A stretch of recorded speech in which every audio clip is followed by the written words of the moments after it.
Yung sagot na yung reply na ibibigay ng Kamara sa sagot ni VP ay... Kung gusto nila. Pwedeng hindi. Pati naman yung answer, pwedeng hindi eh. What happens if hindi magbigay? Sa court na lang po sila What magpapaliwanag? happens kung hindi magbigay ng reply? Opo. Wala silang sagot dun sa sinabi ni VP Sara. Pero pwede pa rin po silang magpaliwanag pagdating ng impeachment trial. Hindi na wala yung right nila magpaliwanag or banggain yung sinabi ni VP. Tiyak ko pag-uusapan yon. Kung pag-uusapan yung motion na yon na nakapaloob sa sagot ni VP Sara, then bibigyan ng magkabilang panig ng pagkakataong ilahad yung kanilang argumento. Pero on a normal court, SP, pwedeng kunyari hindi magbigay ng answer pero sa mismong trial na sila magsalita.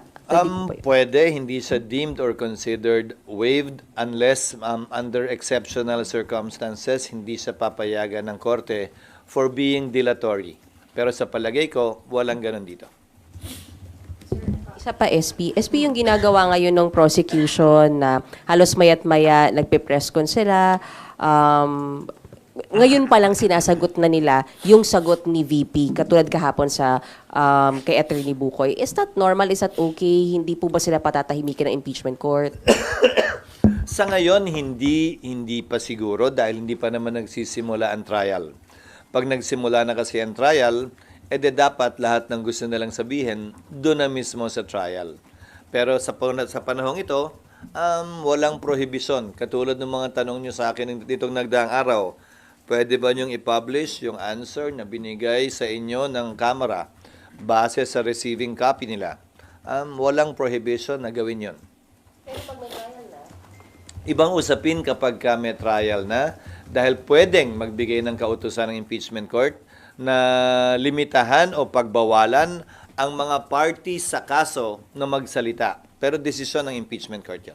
Sir, ngayong araw daw, isasubmit na yung certification ng Kamara na dumaan sa tamang proseso yung articles of impeachment. So kapag na-submit yun, babawiin na ba yung decision ng Senate Impeachment Court na i-refer back yung articles of impeachment? Hindi, dahil dalawa yung kautusang binitiwan ng Senado, kung maalala mo. Pero yung second yata, mahirap nilang i-comply hanggat hindi pa nagko-convene ng 20th. Kaya nga hindi pa kompleto yung compliance nila. So, Dalawa yung compliance na hinihiling ng impeachment court sa Kamara. Yung isa ay pwedeng mabigay ng 19th Congress.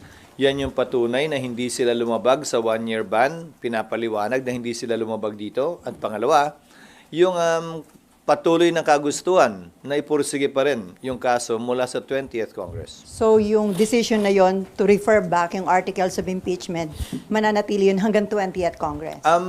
That is the operational meaning of the order issued by the Senate Impeachment Court, yes. Maliwanag naman yun dun sa order.